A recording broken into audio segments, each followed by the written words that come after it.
les gens aujourd'hui, qui ont de l'argent, aux États-Unis notamment, ne veulent pas mourir. Ils sont prêts à n'importe quelle solution pour vivre. Y compris même de faire pousser un clone et de transplanter à terme ton cerveau à l'intérieur. Pourquoi pas ? Oh là là, pour prendre un deuxième corps. Bonjour à tous et bienvenue sur Légende. Aujourd'hui, notre invité s'appelle Rand Indy. Il travaille dans l'intelligence artificielle, dans la cryogénisation. Vous allez voir, c'est assez passionnant comme sujet. Comment vivre et se faire ressusciter dans 1000 ans. Vous allez voir, il y a des sociétés qui font ça. C'est assez incroyable. On va parler de blockchain aussi.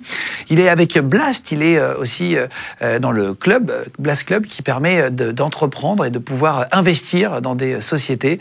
Donc, qui marche pour les investisseurs, pour trouver des gens qui investissent et pour investir, si vous voulez, à partir de 1000 € dans des sociétés. Voilà, c'est hyper intéressant. Il s'appelle Rand Indy. On va aborder des sujets assez incroyables avec lui. En tout cas, merci d'être là. Merci d'être là de plus en plus nombreux. En podcast audio aussi, on a encore battu notre record la semaine dernière avant le tournage. Donc, merci beaucoup d'être là de plus en plus nombreux, de faire de Légende le premier podcast de France. En podcast audio aussi sur Spotify, sur Deezer et sur Apple Podcast. N'hésitez pas à nous retrouver. Vous tapez Légende ou Légende Média. Vous pourrez nous écouter comme ça quand vous êtes sur la route pour aller au boulot. Si vous êtes le soir dans le lit ou si vous êtes au bureau en train de faire du sport, vous pouvez mettre les écouteurs et écouter les interviews aussi. Donc voilà, merci de nous retrouver là-dessus. Merci de vous abonner de plus en plus nombreux sur notre chaîne YouTube. Voilà, Légende, vous êtes quasiment 150 000 encore ce mois-ci à nous avoir rejoints. Donc merci beaucoup. C'est parti avec Rand Indy qui vient pour Blast Club sur Légende. On y va. Bonjour, je m'appelle Rand. Je suis entrepreneur et investisseur dans l'immortalité, l'intelligence artificielle, le Bitcoin. Et j'investis aujourd'hui aux côtés de Blast. Et ben voilà, bienvenue, Rand. Merci d'être là, c'est hyper intéressant. On va aborder plein de sujets, on va parler de cryogénisation, c'est ce qui est marqué sur le clap, on s'amuse à marquer ça. Tu as Snips, donc c'est de l'intelligence artificielle, tu as vendu une boîte qui s'appelle Snips, et tu as fait après une boîte de blockchain, donc tu vas nous raconter, qui est valorisée aujourd'hui 600 millions d'euros. C'est ça. Grosse boîte. Pas mal, ouais. Félicitations, félicitations. Le but, c'est de comprendre ton parcours. Et quel est le rapport avec Blast? On a reçu Anthony Bourbon qui a créé Blast ici. Quel est ton rapport? Parce qu'on voit que tu as le suite que tu as enfilé juste avant, pour essayer, c'est histoire de faire la pub, etc. Machin, mais pourquoi tu as un rapport avec Blast? Au-delà d'être entrepreneur, je suis aussi investisseur. J'ai investi dans plus d'une centaine de boîtes aujourd'hui. Et Blast est un des investisseurs les plus novateurs dans l'écosystème français. Anthony est un bon ami.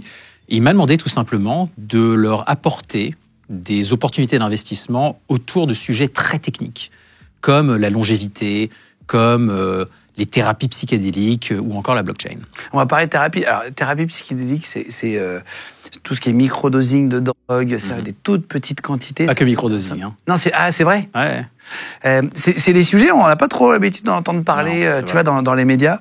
Tu vas rencontrer Anthony Bourbon il y a quelques années. Il va te vendre Blast comment? Alors, je l'ai rencontré avant que Blast existe. C'était à l'époque de Feed. On est devenus amis très vite, en fait, parce que j'ai remarqué qu'Anthony était quelqu'un d'assez particulier, d'assez révolutionnaire, finalement, dans ce qu'il essayait de faire. Quand il est venu me parler de Blast, moi, j'ai adoré pour une raison simple. C'est que je trouvais qu'en France, et en Europe en général, on manque d'investisseurs qui osent investir dans des sujets compliqués. Et quand il m'a demandé de l'aider et de lui apporter justement des boîtes qui sont incompréhensibles pour la majorité des investisseurs de l'écosystème, j'ai sauté sur l'occasion, je lui ai dit, je veux faire partie de ça. C'est-à-dire quoi, des sujets compliqués? En fait, c'est risqué, tu veux dire? Il y a toute une catégorie d'entreprises qu'on appelle la deep tech, donc la technologie profonde de pointe, où pendant les 2, 3, 4 premières années, il n'y a pas de produit commercialisable, ce n'est que de la recherche et du développement. Et pour qu'un investisseur qui n'est pas lui-même un chercheur ou un entrepreneur de la deep tech à la base puisse comprendre ça, c'est très compliqué. Les investisseurs en France sont majoritairement des investisseurs qui ont un background business ou finance, et donc ne savent pas regarder des boîtes avant qu'il y ait un produit. Alors, il y a un mec qui va... c'est assez fou. On va en parler tout à l'heure, on va refaire ton parcours. Le principe, c'est vraiment de reprendre de la naissance à aujourd'hui pour comprendre comment t'en es arrivé là. Pendant un cours de coaching à l'université, il y a un mec qui va te demander ce qu'il y aura marqué sur ta tombe. Ouais, effectivement. Ça faisait partie d'un cours où ils essayaient un petit peu de comprendre quelle était ta personnalité psychologique, tu vois, un peu ce genre de test. Et il me regarde et il me dit, demain, quand t'es mort, qu'est-ce que tu veux que les gens aient écrit sur ta pierre tombale? Sous-entendu, qu'est-ce que tu veux laisser derrière toi comme empreinte? Et je l'ai regardé et je lui ai dit, mais en fait, je ne sais pas, parce que je ne pense pas que je vais mourir. Il s'est levé, il est parti 10 minutes marcher, parce qu'en fait, il ne savait pas si j'étais sérieux. Et j'étais super sérieux. Mais il pensait que je me moquais de lui. Mais en fait, non. C'est-à-dire que quand tu regardes la biologie, ce que tu t'aperçois, c'est qu'il n'y a pas de raison fondamentale pour lesquelles un organisme biologique, que ce soit un humain ou un animal, ou même une bactérie, doivent absolument mourir. Donc quand tu regardes ça de ce prisme-là, tu vois que scientifiquement, la mort n'est pas obligatoire, que c'est juste une question finalement de trouver la façon de ne pas... La solution. La solution, quoi, exactement. Et les solutions, on commence à en avoir de plus en plus. Est-ce qu'on peut être vraiment immortel? Est-ce que le corps, il n'est pas... Moi, je pense que oui. Oui. Je pense que oui, il n'y a pas de raison. Regarde, une voiture, tant que tu remplaces les pièces et que tu l'entretiens bien, elle peut rouler pour toujours. C'est pas différent avec la biologie, finalement. C'est juste qu'aujourd'hui, on ne sait pas comment remplacer toutes les pièces. Si tu as un organe défectueux, on ne sait pas forcément comment te recréer un nouvel organe instantanément. Si ton ADN commence à se détériorer à cause des radiations du soleil ou de ce que tu as mangé pendant toute ta vie, on ne sait pas encore comment le remettre dans un état correct, mais il n'y a rien de chimique ou de biologique qui empêche, en théorie, que tu vives éternellement. On va parler de la cryogénisation parce que tu as investi dans une boîte qui cryogénise. Alors, ça paraît un peu film de science-fiction. Ça fait un peu, ça me rappelle un film qui s'appelle Idiocratie. Oui. Tu l'as vu ce film qui est un film absolument nul, mais génial en même temps parce que génial. Non mais en fait il est pas très bien fait. Ouais. Et en fait il en est génial du coup parce que l'idée de départ du film est absolument incroyable. C'est quelqu'un qui se fait cryogéniser pour je crois 500 ans et qui est le mec le plus moyen du monde, 90 de QI, 1m80. Il disait c'est vraiment le mec le plus vraiment moyen. Et un jour, il va se faire, ils vont détruire la base dans laquelle il est cryogénisé. Il va sortir et il va être 500 ans plus tard l'homme le plus intelligent du monde. Parce que en fait, le QI va baisser petit à petit parce qu'ils disent que les gens qui ont les plus petits QI font plus d'enfants dans le film. Et résultat, en fait, t'as que des gens plus bêtes qui vont se reproduire, etc. Et dans 500 ans, le président des États-Unis va être complètement stupide. Il va arroser ses plantes avec du coca, etc. Machin. Ouais. Mais il est à moitié génial ce film. Moi, ce film, je le trouve aussi génial que Zoolander, justement parce que c'est tellement 15e degré sur ce que ça essaie de dénoncer. Après, bon, c'est pas le sujet de ce qu'on va discuter là, mais sur la partie de la cryogénisation, ce qu'il faut comprendre, c'est que on le fait déjà un petit peu aujourd'hui. Par exemple, si tu es une femme et que tu congèles tes œufs pour avoir des ovocytes, pour en avoir plus tard, pour avoir des enfants plus tard, c'est de la cryogénisation. C'est-à-dire qu'on va congeler finalement quelque chose de biologique, d'accord, pour ensuite le décongeler et en faire un humain. Donc c'est fou. Dans l'absolu, en vrai, on sait déjà le faire. On sait déjà le faire. On sait déjà faire. On pourrait garder ces ovocytes-là et les donner à une autre femme dans 500 ans. Et bien sûr. Et en fait, ça serait quelqu'un d'aujourd'hui. Exactement. Le problème, en fait, de faire la cryogénisation sur des organismes plus gros, c'est que quand tu refroidis un corps, l'eau qu'il y a dans tes vaisseaux, dans tes cellules, finalement, c'est comme un glaçon. Un glaçon prend plus de volume que l'eau. Et donc, du coup, tes cellules éclatent. Et si tu congèles un verre d'eau, le verre d'eau, il éclate. C'est un petit peu pareil, en fait, dans tes vaisseaux et dans tes cellules. Donc le premier problème de la cryogénisation, c'était comment faire pour remplacer l'eau de ton corps par un liquide qui ne gèle pas. Donc ça, cette boîte avec laquelle on a investi avec Blast s'appelle Tomorrow Biostasis, c'est une boîte allemande. Ils ont fait ça. Donc ils ont réussi à trouver un procédé qui permet de remplacer finalement tous les fluides de ton corps par quelque chose qui ne gèle pas à moins 250 degrés. Donc ça, c'est la première étape. Donc ça, et maintenant, on sait conserver des humains. Super. La deuxième étape, c'est comment est-ce que tu fais pour les décongeler. En pratique, tu n'es pas congelé, mais tu vois l'idée, pour les décongeler.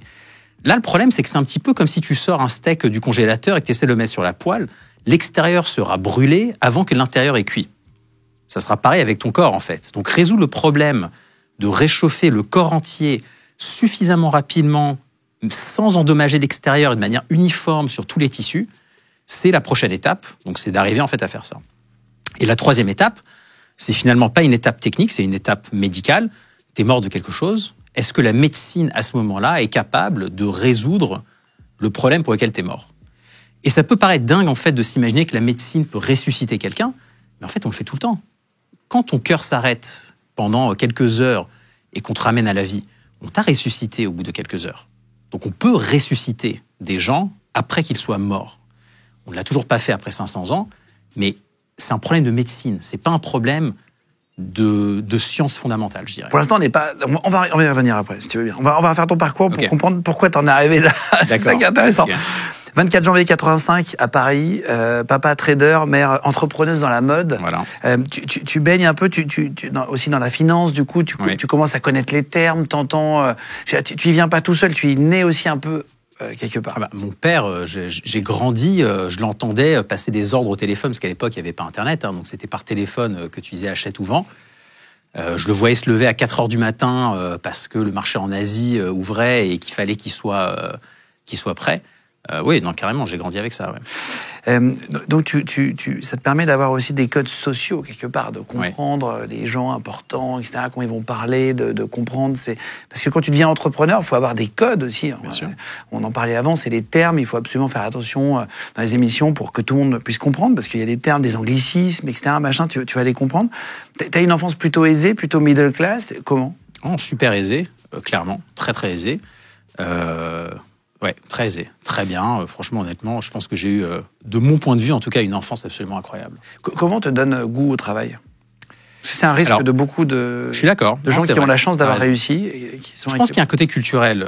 Donc, mes parents sont libanais. Et tu sais, les Libanais sont très entrepreneurs culturellement, en fait. Tout le monde est entrepreneur un peu au Liban. Okay. Donc, pour moi, la question s'est jamais vraiment posée de est-ce que j'allais faire quelque chose ou pas. La question, c'était plutôt qu'est-ce que je vais faire ? Donc depuis l'âge de 10 ans, j'ai commencé à coder, donc je savais que je voulais faire un truc un peu dans l'informatique. J'ai monté ma première start-up quand j'étais un ado. Donc je me suis jamais dit que je voulais pas travailler. Ça, pour moi, c'était impensable. Après, ce qui m'a donné envie et ce qui m'a vraiment poussé finalement à réussir, c'est qu'en fait, un jour, tout simplement, mon père a fait faillite. Et quand tu repars de zéro en ayant été au top... En ayant connu ça, tu sais, t'as le truc où t'as envie de récupérer ce que t'as perdu. Alors, il m'a fallu un peu de temps, mais finalement, j'y suis arrivé. Et ça m'a surtout appris une leçon très importante. C'est qu'en fait, il y a des façons de gagner de l'argent qui sont plus ou moins risquées sur le long terme. Et la finance, en fait, en fait partie, typiquement. C'est plus risqué ?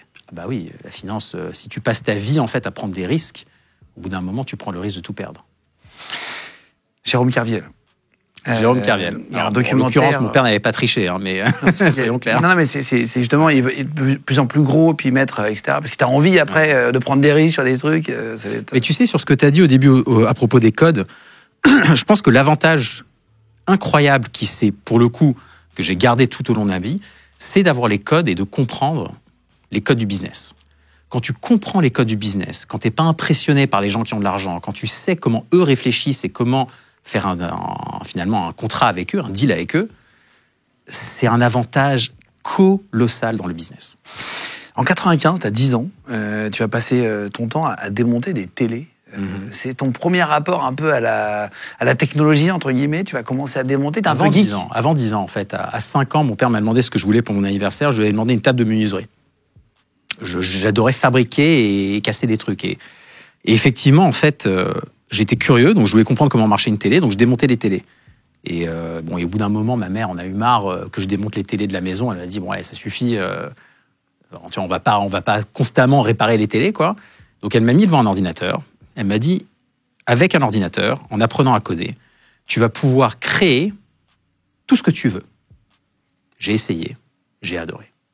Ça a été une révélation. Et c'était effectivement à 10 ans, donc en 1995. Ouais. Ils vont en avoir marre, ils vont t'offrir un ordinateur au bout d'un moment, tes parents. En fait, on avait des ordinateurs justement parce que mon père était dans la finance et que ça faisait partie des premiers.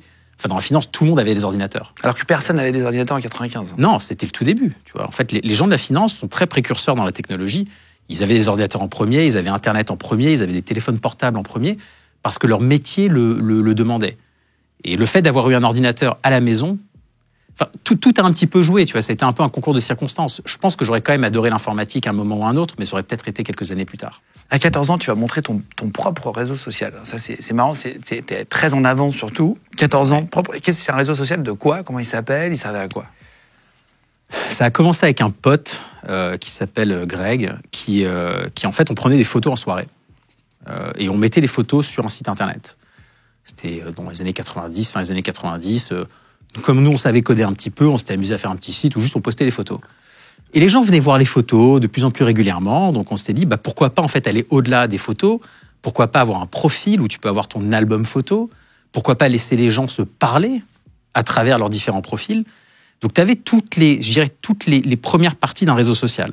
Tu n'avais pas le concept de Friends ou quoi que ce soit, mais tu avais les albums photos, tu avais le profil, tu avais la messagerie. Tu pouvais même voter pour dire qui avait posté la meilleure photo cette semaine. C'est assez rigolo. T'arrives à avoir combien de personnes sur ce réseau social? Quelques dizaines de milliers, tu vois. Mais à l'époque, dans les années 90, avoir 50 000 utilisateurs qui en plus étaient tous concentrés à Paris, parce que c'était très français comme réseau social, ça représentait quand même quelque chose d'assez énorme. Vous gagnez de l'argent avec ce réseau social? T'arrives à tirer des bénéfices à 14 ans? Non, c'était pas le but en fait. On avait vraiment fait ça, pour être honnête avec toi, on avait fait ça pour être populaire. C'était vraiment ça. Moi, j'étais un gros geek à l'époque, donc j'étais pas un mec populaire quand j'avais 14 ans. Et avoir un réseau social que tout le monde utilise, c'était une façon finalement d'avoir une certaine popularité. Et quand on est parti à l'université, on a juste laissé tomber le projet parce que d'autres réseaux sociaux entre-temps avaient été apparus, dont Facebook. Voilà, par exemple. Et ce qui a fait que ça a killé complètement ton... Ça n'a pas killé, mais si tu mets pas véritablement un effort dans développer ta plateforme et qu'une autre plateforme arrive qui est mieux, avec plus de moyens, plus d'efforts, en fait, c'est peine perdue. Ouais. Tu vas te faire virer de ton lycée, après, tu t'ennuies, assez rapidement. Tu continues à y aller quand même jusqu'au bout, tu t'arrêtes? Si, alors... Donc à 14 ans, je monte sur le réseau social, je vois que ça commence à être populaire, je me dis, bah tiens, peut-être que je vais commencer à être un mec cool. Donc j'essaye de devenir un mec un peu sympa, quoi. Les soirées, un petit peu tout ce qui va avec. Donc je me fais renvoyer de mon école. J'étais dans une école catho à l'époque, et ils n'avaient pas trop aimé mon nouveau style, je dirais. Et mes parents voulaient pas me changer d'école parce qu'ils considéraient que c'était une très bonne école. Donc je leur ai dit, bah, pas de problème, je vais me faire virer. Donc je me suis fait virer, je vais dans une autre école, je m'ennuie, j'arrête d'aller en cours, je vais voir mon père en terminale, je lui dis, écoute, je vais plus aller en cours, je perds mon temps, je vais faire des maths et de la physique à la maison, j'aurai mon bac et puis on verra ce que je fais après. Il m'a regardé, il m'a dit, écoute, c'est ta vie, tu décides, mais est-ce que tu es sûr de ton coup? Je lui ai dit, ouais, je suis sûr de mon coup. Donc imagine-toi à la place de mes parents, où leur fils, en fait, de 17 ans, vient les voir en leur disant, j'arrête d'aller à l'école. Franchement, honnêtement, faut oser dire. Ça fait peur. Ça fait peur. T'as pas envie de ça pour ton fils, en fait? Non. T'as envie qu'il continue, qu'il ait un diplôme? Mais bon, ça s'est bien passé, j'ai eu mon bac, j'ai eu 18 en physique. De chez toi, tu l'as eu? Je l'ai passé normalement, sauf que je suis plus allé en cours. Putain. Fort. T'as eu 18 en maths? En physique et 16 en maths. Oui, donc t'es quand même matheux, t'aimes bien ça. Oui, non, bien sûr. Non, mais j'adore la science. Moi, je suis le genre de personne où c'est soit j'ai très, très bien, soit je suis très mauvais. Donc typiquement, j'avais 18 en physique, mais 6 en philo. T'aimes pas les règles, hein. T'as dit les règles sont faites pour les gens qui ne posent pas de questions. C'est vrai, oui, je le pense vraiment. Je pense que les règles, en fait, elles sont faites si tu veux avoir une vie où les choses se passent bien, sans que tu aies besoin de te poser des questions sur quoi faire. D'accord? Donc si tu suis les règles, globalement, ça va bien se passer. Par contre, si tu penses que le monde doit changer, si tu as envie de créer quelque chose de nouveau, par définition, tu es obligé d'enfreindre des règles. Tu peux pas en fait suivre le parcours normal si tu as envie de faire quelque chose d'extraordinaire. Extraordinaire, pas dans le sens de génial, mais dans le sens qui sort de l'ordinaire. Et donc c'est pour ça que pour moi, en fait, assez rapidement, je me suis aperçu que les règles, elles s'appliquaient pas forcément tout le temps. Ah ouais. Toi, tu penses, mais c'est beaucoup d'entrepreneurs disent ça, c'est intéressant. Ouais. Il y a le blanc, il y a le noir, il faut être parfois dans le gris, parfois dans le gris un peu foncé, quoi. Parce que si tu restes du bon côté, faire que le noir devient blanc aussi. Hein. Tu peux aussi changer les règles. C'est une option. En 2003, tu as 18 ans, tu vas découvrir l'intelligence artificielle. Alors, c'est un sujet dont on parle de plus en plus depuis quelques années, mais là, ça arrive vraiment dans l'oreille et dans la bouche de tout le monde, quasiment. Comment tu découvres l'IA en 2003? Parce que l'IA, ça arrive quand même... dans un film de Steven Spielberg, ok, il y a eu un film sur ça il y a longtemps, mais comment est-ce que tu découvres ça? Parce qu'il n'y avait pas de ChatGPT, etc. à l'époque. Non, il n'y avait rien de tout ça. Donc, quand j'arrive à l'université pour étudier l'informatique, je code déjà depuis 8 ans en ce moment-là. Donc ça fait 8 ans que je code, j'ai 18 ans, ça faisait depuis 10 ans que je codais. Je m'ennuie un peu. Je me dis, bon, qu'est-ce que je fais là? En plus, le niveau en maths, il n'était pas incroyable par rapport à ce qu'on se faisait en France. Donc pour m'intéresser à des nouveaux sujets, je me suis intéressé à l'intelligence artificielle.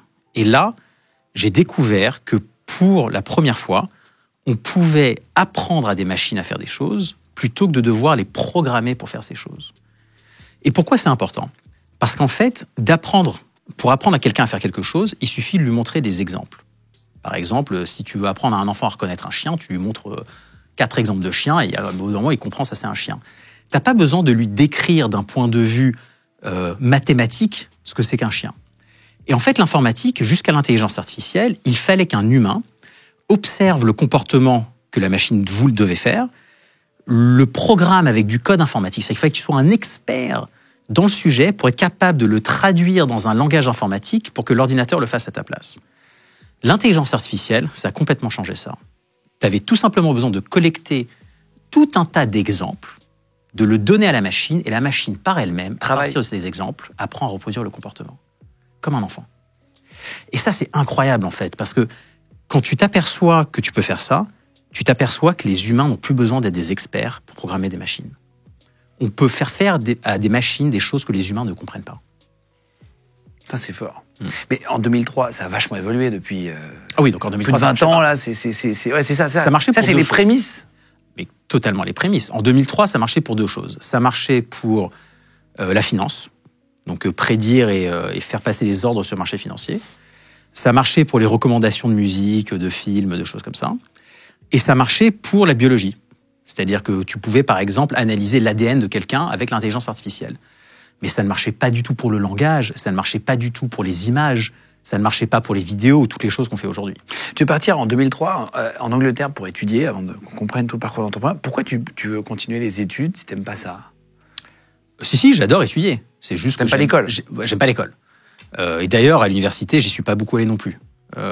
Donc je suis allé à quasiment aucun cours de licence pendant que j'étais en licence. Et à la place, ce que je faisais, c'est que j'allais dans des cours de master, dont l'intelligence artificielle. Donc finalement, plutôt que de perdre mon temps à faire des choses que je savais déjà faire, j'ai passé mon temps à apprendre des choses que j'étais censé apprendre quelques années plus tard.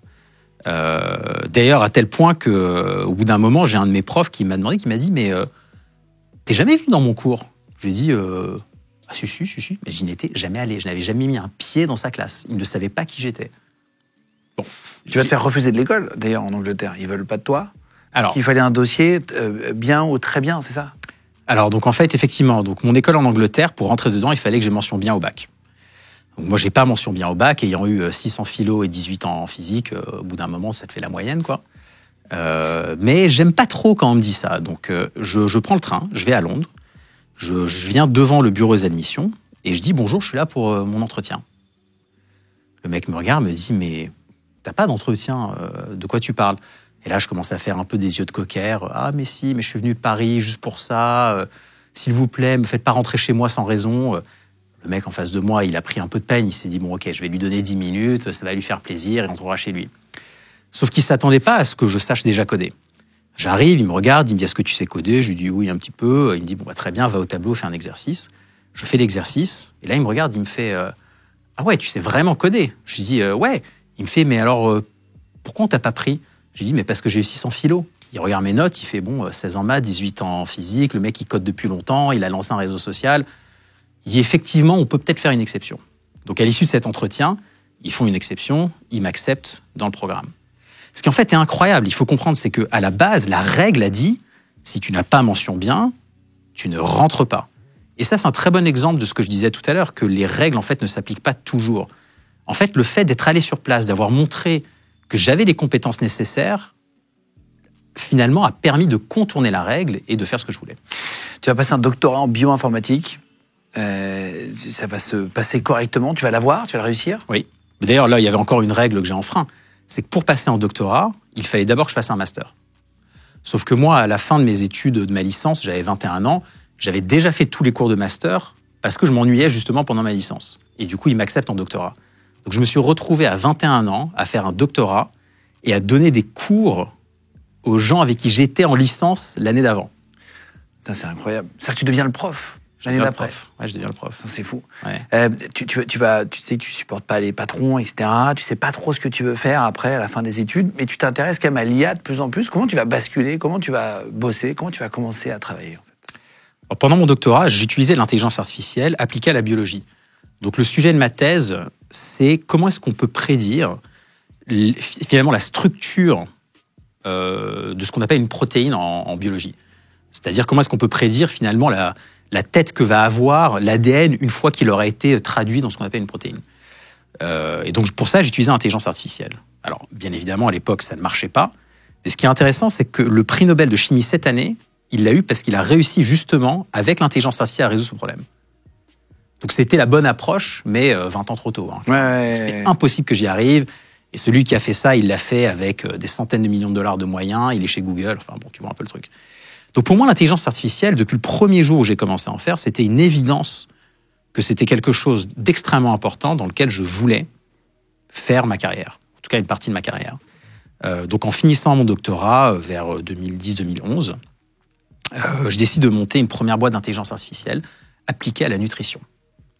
Donc l'idée, c'était, vu que tout le monde nous dit que tel régime marche et que tel régime marche pas, enfin que tel ou tel régime marche, peut-être que tous les régimes alimentaires marchent, mais pour différentes personnes. Donc comment peut-on faire pour personnaliser la nutrition de façon à ce que les gens trouvent exactement ce qui marche pour eux? Et la réponse à ça, c'est l'intelligence artificielle. En fonction de leur ADN, tu veux dire le meilleur... En fonction de tout un tas de critères, régime en fonction par de personne. comment tu réponds par exemple à certains aliments, comment tu réponds à certains exercices ou à ton ADN. Ouais, si t'es allergique au gluten. Voilà. Donc l'idée, c'était ça, c'était de monter une boîte qui te permettait de personnaliser la nutrition pour que tu aies besoin de faire le moins d'efforts possible pour rester en bonne santé. Tu la montes, cette boîte? Donc je monte cette boîte. T'as quel âge? J'ai 25 ans à l'époque. Première boîte que tu montes? Voilà, première boîte que je monte. Et très vite, en fait, je m'aperçois de quelque chose, c'est que les gens à l'époque n'avaient pas encore confiance dans les machines. Quand tu leur disais qu'une intelligence artificielle allait leur expliquer comment être en bonne santé, j'étais même allé voir d'ailleurs l'ordre des médecins, je leur ai expliqué le truc, ils ont dit mais on n'y est pas du tout quoi. On dit mais personne en fait va accepter ça. Et c'est vrai, il y avait encore un peu cette réticence à juste faire confiance à 100% à une machine. J'étais même allé jusqu'à faire une expérience. Alors ça c'était assez marrant. Pour prouver que ça marchait, j'avais pris 35 kilos. Comment tu prends 35 kilos? C'est vachement dur, il m'a fallu 1 an et demi. Pendant 1 an et demi, j'ai fait que manger. C'est-à-dire qu'avant de me coucher, je me faisais un burger. Ah oui? J'avais sommeil, avant de dormir, je me faisais un burger. Tu vois, c'était que des trucs comme ça. Je passe de 70 kilos à 105 kilos. Et donc là, je deviens vraiment gros, quoi, tu vois. Et là, ma mère me regarde et me dit, je t'en supplie, arrête, c'est bon, genre, t'as prouvé que tu pouvais prendre du poids, genre, fais l'inverse. Et en utilisant ma méthode, j'avais reperdu ce poids-là en l'espace d'1 an en faisant quasiment aucun effort. Donc l'idée, c'était de prendre du poids pour le reperdre, pour montrer que c'était possible. Alors évidemment que ça n'avait aucune valeur scientifique, parce que bon, c'était moi, c'était une personne, j'étais motivé, j'étais déjà mince de base, mais ça avait marché. Et c'était d'ailleurs une expérience que je ne recommande absolument pas, parce que prendre 35 kilos en l'espace d'1 an... C'est pas bon pour la santé. Hein. C'est hyper mauvais. C'est hyper mauvais. Donc tu vas faire cette boîte, elle va fonctionner ou ça... Oui, non, ça va pas marcher. Non, ça va pas marcher. Donc finalement, j'ai décidé de passer à autre chose. J'avais même pas levé d'argent, donc faire faillite avec une boîte où il y avait zéro. Oui, c'est ça. Tu la fermes. Voilà, je la ferme. Et là, je me dis, ok, quels sont les autres sujets d'intelligence artificielle intéressants? Et donc là, on est vers 2014-2015. Et je m'aperçois que l'intelligence artificielle peut être utilisée comme un assistant dans ta vie de tous les jours. Et c'est là où je monte donc ma deuxième boîte, enfin troisième à l'époque, qui s'appelle Snips, pour développer justement des solutions d'intelligence artificielle pour les assistants un peu comme Siri et ainsi de suite. Donc tu parles de Snips, c'est une boîte d'intelligence artificielle qui alors pour expliquer, tu vas faire une sorte de Siri, voilà. Si vous connaissez sur iPhone, sur Apple, etc. C'est l'assistant vocal, mais plus confidentiel parce que il y a des fuites de données, on ne sait pas trop où ça va, les données, on a l'impression d'être espionné sur les téléphones. Aujourd'hui, quand tu te sers de ChatGPT, par exemple, ou quand tu te sers de Siri, la donnée, ta requête, ce qu'on appelle un prompt. Donc ta requête, la demande que tu fais, elle est envoyée dans le cloud, donc dans une machine qui est chez Apple ou chez OpenAI ou la société qui fournit le service, pour être analysée, traitée et te renvoyer une réponse. Donc le problème de ça, c'est que l'entreprise qui fournit le service voit toutes les données de tous ses utilisateurs. Ce qui crée des problèmes de surveillance, ce qui crée des problèmes de piratage. Nous, à l'époque de Snips, l'objectif, c'était de faire cette analyse dans le téléphone directement, pour qu'à aucun moment la donnée soit envoyée à l'extérieur et ne soit visible par quelqu'un d'autre. Donc ça marchait plutôt pas trop mal, on pouvait faire des choses assez intéressantes, mais plutôt que de lancer un produit grand public, notre stratégie c'était de vendre la technologie à des fabricants d'objets connectés, de télé, de téléphone, de voitures, pour que tu puisses avoir un assistant vocal intelligent dans l'objet avec lequel tu es en train d'interagir. Comme les enceintes connectées. Comme les enceintes d'Amazon Alexa. Alexa, voilà, exactement. Et donc un de nos clients était Sonos. Sonos, c'est des enceintes. C'est des enceintes connectées. On peut mettre chez soi. Qui voulaient justement ne pas être dépendants d'Amazon et qui voulaient leur propre solution intelligence artificielle. Ah, fort. Donc, ils utilisent notre technologie, puis ils viennent nous voir, ils nous disent, oui, est-ce qu'on pourrait investir dans la société? On veut être sûr que vous soyez pérenne. Pourquoi pas? Ils regardent la boîte, ils disent, mais en fait, vous êtes tout petit. Je dis, bah ouais, vous pensiez qu'on était gros? Ils disent, ouais, on pensait que vous étiez énorme. Vous étiez combien? Bon marketing, je pense qu'on était une soixantaine, tu vois. Ah oui, quand même. Oui, mais attends, t'as 60 salariés, mais t'as quel âge à ce moment-là? là, j'avais quoi? J'avais 32, je pense. Ah oui, c'est gros succès, rapidement. Ouais, ça va, ouais, ça va. Et donc, Sonos voit qu'on est quand même une petite boîte et nous dit, est-ce qu'on peut vous racheter? Moi, je regarde ça et en fait, dans ma tête, je voulais déjà faire autre chose. Donc, j'ai dit oui, avec plaisir. Ils nous ont racheté à l'époque. Ça s'est très bien passé. La moitié de l'équipe est restée jusqu'à maintenant, d'ailleurs. Ils ont déployé cette technologie dans des dizaines de millions d'enceintes Sonos. Donc ça fait plaisir, tu vois, de dire que tu as fabriqué un truc Qui marche. et qui a été déployé sur des dizaines de millions d'objets. C'est fou. T'as une certaine fierté. Alors après, je vais pas te mentir, l'équipe qui est restée a quand même fait le gros du travail parce que bon, fallait quand même faire en sorte que ça marche. Non, mais c'est agréable même pour l'équipe. Ça fait plaisir. Ouais, ça fait plaisir. C'était un beau succès. Tu la vends combien la boîte, si tu le dis ou si c'est officiel? Donc le chiffre officiel, c'est 40 millions. D'accord. Et c'était toi tout seul qui avais cette boîte ou tu l'avais montée avec Non, des copains? j'avais deux associés. D'accord. Très bien. Donc tu te sécurises déjà à ce niveau-là, Voilà. qui va te permettre d'être plus encore entrepreneur. Alors, après, qui a moins peur d'y aller. Pendant que j'étais en train de créer Snips, ce problème de confidentialité dans l'intelligence artificielle et d'un point de vue général était un problème où je voyais qu'il fallait vraiment trouver une solution. Et de tout faire sur le téléphone, par exemple, c'était très limitant en termes de puissance de calcul. J'ai découvert à cette époque-là une technologie de cryptage, de cryptographie, qui permettait en fait de faire des calculs à l'aveugle sur des données dans le cloud. C'est-à-dire qu'en fait, le fournisseur de services n'avait plus besoin de voir les données pour être capable de les traiter. Quand j'ai vu ça, en fait, je me suis dit, mais c'est ça le futur. C'est évident que c'est ça le futur. Et donc, une semaine après avoir vendu Snips, j'ai monté donc ma société actuelle Zama pour développer cette technologie qui s'appelle le chiffrement homomorphe. On va appeler ça FHE, c'est l'acronyme. Et d'appliquer ça notamment à la blockchain. Alors la blockchain, c'est toute la technologie derrière. Exactement. La crypto-monnaie. Voilà. En fait, c'est le fait c'est pas que la crypto-monnaie d'ailleurs, c'est le fait de rendre quelque chose unique, même numérique en fait. Voilà. Une photo, peu importe. Mais donc tu vois, une semaine après avoir vendu ma première boîte, enfin Snips à l'époque, j'ai monté cette nouvelle boîte. C'était pour te dire à quel point j'avais envie de travailler sur le sujet et aussi à quel point j'avais quand même encore cette motivation d'entrepreneur de me dire, ok, j'ai eu un succès, mais je n'ai toujours pas changé quelque chose à grande échelle. Et pour moi, de changer le rapport qu'on a à la confidentialité des données, c'était hyper important. Pourquoi ? C'est un sujet qui revient dans tes boîtes. Pourquoi ? C'est un sujet qui revient. En fait, ça a commencé justement quand j'avais un réseau social, quand j'avais 14 ans. Pour la petite anecdote, à l'époque, à l'école, il y avait quelqu'un plus grand que moi, qui avait 2-3 ans de plus que moi. Il avait 17 ans, moi j'en avais 14 à l'époque. Grand, et qui en fait, il m'embêtait, quoi. Je sais pas comment on dit. Aujourd'hui, on dirait harcèlement. Aujourd'hui, on dirait du harcèlement. À l'époque, on disait pas du harcèlement. On disait juste, il y a un mec qui m'embête à l'école, quoi, tu vois. Mais effectivement, c'était du harcèlement. J'en avais un petit peu marre, je pouvais pas me défendre, il était plus grand que moi, genre physiquement, je pouvais rien faire. Donc je me suis posé la question, je me suis dit, peut-être qu'il est utilisateur de mon réseau social. Peut-être que si je vais fouiller dans ses messages, je vais trouver des choses compromettantes pour pouvoir lui faire du chantage et qu'il me laisse tranquille. C'est ce que j'ai fait. J'ai trouvé des choses compromettantes. J'ai trouvé la fille dont il était amoureux secrètement à l'école. La fois d'après, il est venu me voir. Je lui ai dit, écoute, c'est pas compliqué. Si tu viens encore une seule fois me voir, je vais raconter à tout le monde tous tes petits secrets. Il m'a laissé tranquille.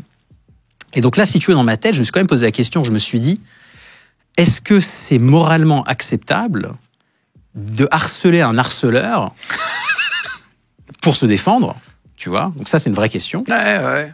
Et est-ce que c'est moralement acceptable que je me serve d'un outil que j'ai développé dans un autre but pour des fins personnelles? C'est-à-dire que le réseau social, à la base, n'était pas du tout fait pour que j'aille sur les messages et me défendre, tu vois? En fait, clairement, la réponse était non. Ce n'est pas parce que j'opère un service que j'ai le droit d'avoir accès et de faire ce que je veux avec les données qui sont dedans. Sauf qu'en fait, la majeure partie des services que tu as sur Internet aujourd'hui, c'est comme ça que ça fonctionne. En fait, tu n'es pas un client, tu es un fournisseur de données à une entreprise. Tu vois ? Et résoudre ce problème-là, pour moi, il était évident. Il était encore plus évident ensuite quand tu t'intéresses à la santé, à ces sujets-là. Rendre encore plus confidentiel et tout ça. Pour moi, Internet doit être chiffré, crypté de bout en bout, tout le temps, dans tout ce que tu fais. Si on ne peut pas voir tes messages que tu envoies à quelqu'un sur WhatsApp, on ne devrait pas non plus voir tes requêtes sur Siri ou sur ChatGPT. On ne devrait pas non plus savoir combien tu as d'argent sur ton compte bancaire. Juste petite question, on n'a pas terminé sur l'IA, je voulais juste te parler d'un sujet. Aujourd'hui, il y a sur Twitter, par exemple, une intelligence artificielle qui te permet de faire des photos en 2 secondes, ChatGPT aussi, ou des applications, etc. Juste les dangers de l'IA. Aujourd'hui, on a du mal à faire la différence. En tout cas, plein de gens peuvent se faire avoir sur un article, tu vois, entre une vraie photo et ce qu'on appelle un deepfake, une photo qui est fausse. Est-ce que petit à petit, là, ça progresse d'année en année, c'est assez même, de mois en mois?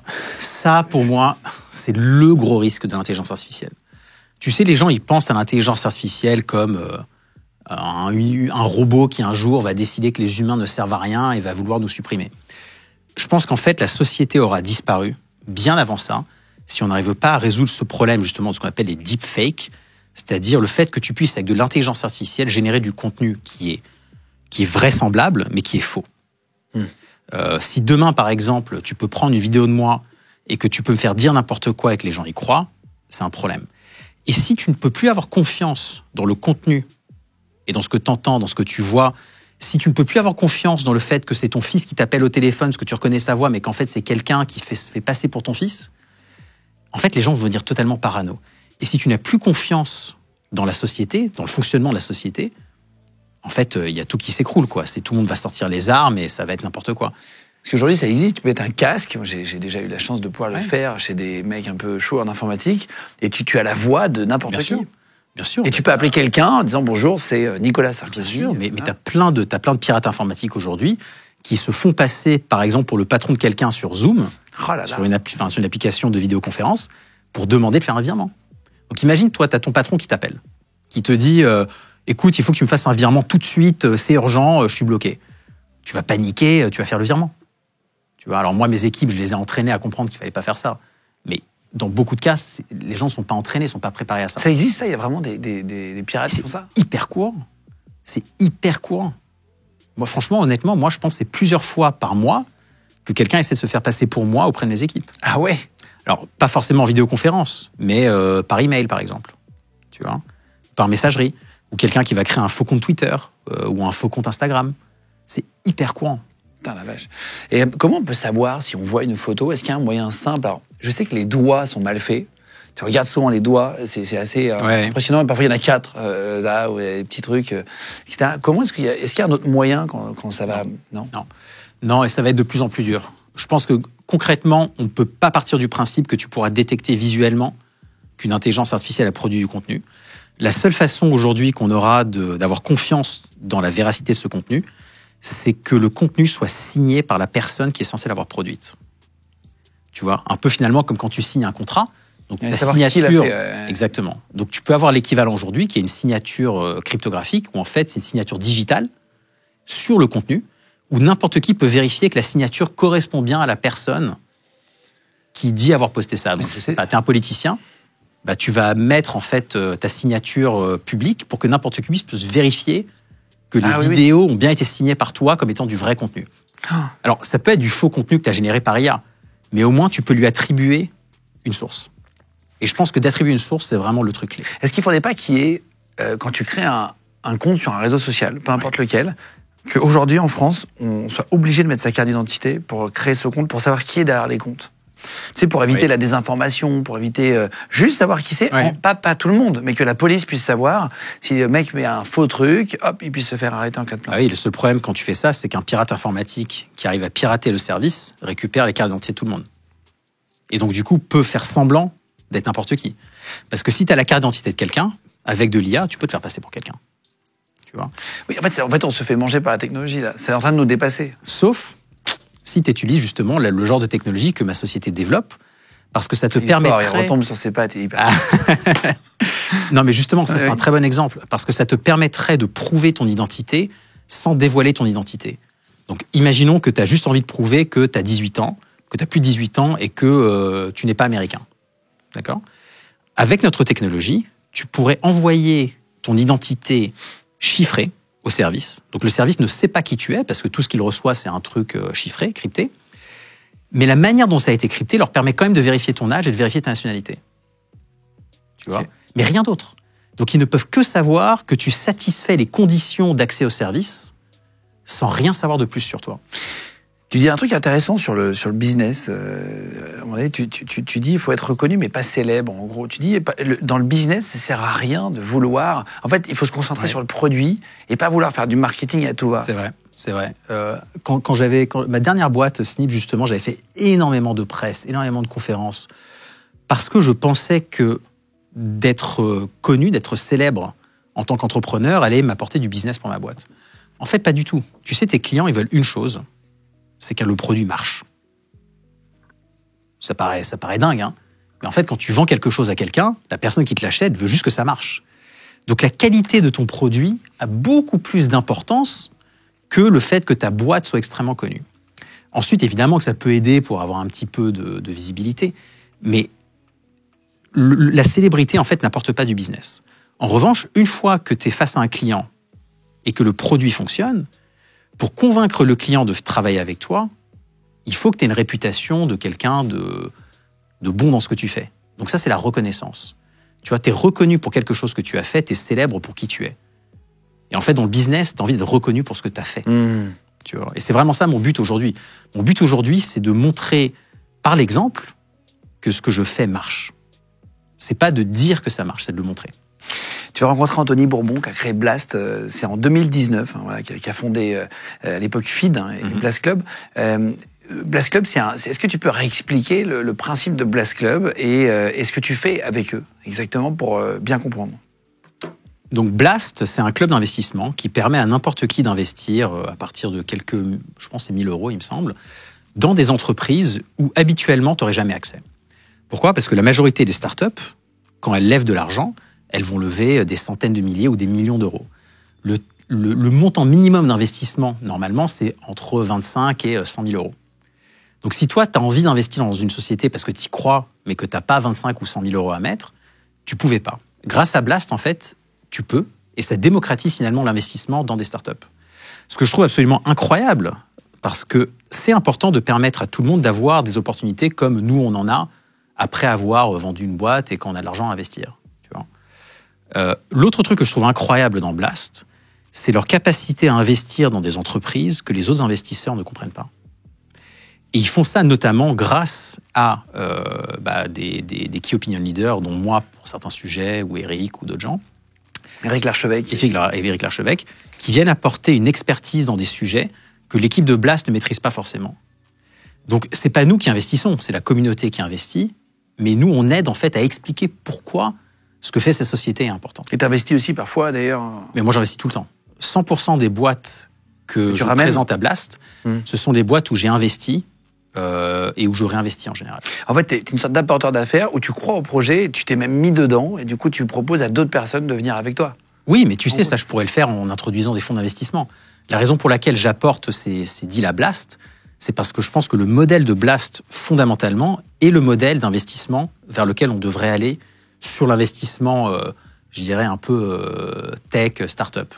Je pense que les fonds d'investissement ont leur rôle, mais Blast, en fait, a un rôle différent à jouer qui est très important à jouer dans l'écosystème. Je vous mets le lien, si jamais ça vous intéresse, d'aller voir le site de Blast avec toutes les infos. Si vous avez des boîtes et vous avez envie d'avoir des investisseurs qui arrivent dedans, ou si vous voulez être investisseur, si vous avez plus de 1 000 euros à mettre pour essayer, voilà. Je sais qu'il y a des dossiers, ils font une fois par an ou deux, une ouverture sur les différents investisseurs possibles. Donc, n'hésitez pas, vous pouvez aller voir dans la description de cette vidéo, je vous mettrai le lien. Et si vous nous écoutez en podcast audio sur Spotify, Deezer ou Apple Podcast, je vous mettrai le lien dans la description aussi pour cliquer dessus et puis avoir toutes les infos sur Blast. Tu vas le rencontrer, vous allez petit à petit devenir amis, vous vous connaissez un petit peu mieux, etc. Tu lui ramènes quoi comme premier projet ? Alors le premier projet, il n'était pas facile. Le premier projet qu'on a fait avec Blast, c'est une boîte qui s'appelle Mindstate, qui développe des médicaments à base de psychédéliques. Donc psychédéliques, LSD, champignons, drogue. Voilà. En fait, les psychédéliques, depuis les années 70, on sait que c'est un remède miracle contre la dépression, contre l'anxiété, contre l'addiction. Mais sauf que pour des raisons politiques qui seraient trop longues à expliquer ici, ça a été interdit. Ça a été interdit notamment aux États-Unis, et donc si c'est interdit aux États-Unis, c'est interdit partout dans le monde, globalement. Donc pendant 50 ans, on a arrêté la recherche sur les psychédéliques dans un cadre pharmaceutique. C'est devenu de la drogue pour s'amuser ou pour faire des cérémonies dans la jungle, des trucs comme ça. Depuis quelques années, vu le problème aujourd'hui de dépression et de santé mentale qu'il y a dans le monde et notamment aux États-Unis, c'est énorme. Hein. C'est une personne sur 3 qui prend des antidépresseurs quand même. Hein. Putain. À un moment ou un autre, enfin, c'est gigantesque les chiffres. Hein. C'est vraiment un vrai problème. Ils cherchaient justement des thérapies qui marchaient et ils ont remis sur le tapis de la recherche toutes les thérapies psychédéliques. Donc suite à ça, tu as plusieurs sociétés qui se sont montées pour développer finalement des nouveaux composés psychédéliques pour la pharmaceutique, dont MindState. Mais la particularité de MindState, c'est qu'ils créent ce qu'on appelle des psychédéliques de précision. Ils ont créé un modèle d'intelligence artificielle qui permet de prédire quel récepteur dans ton cerveau va produire quel effet en fonction de quelle substance tu auras ingéré. Donc ils peuvent te dire, si tu prends tel médicament avec tel médicament et tel psychédélique, tu vas toucher tel et tel récepteur dans le cerveau qui va produire tel et tel effet qui te permet de résoudre tel et tel problème de santé mentale. Donc ils sont capables vraiment d'avoir une précision mais chirurgicale. Le problème, c'est que c'est des produits cerveau. Interdits, c'est de la drogue. Alors c'est plus interdit aux États-Unis justement. Ça commence à être légalisé dans beaucoup d'États. Donc ça a été dans l'Oregon, c'est légalisé au Canada. En Europe, il y a plein d'endroits où tu as déjà des cliniques aujourd'hui où tu peux faire des thérapies psychédéliques. Par exemple, tu en as en Espagne, tu en as à Amsterdam, tu en as au Portugal, tu en as à Malte. La France, on est encore un peu en retard, évidemment, mais sur pas mal d'autres endroits, en tout cas en Europe, tu peux. On est en retard sur pas mal de trucs, hein. C'est étonnant, et on est en avance sur d'autres. Je sais pas pourquoi.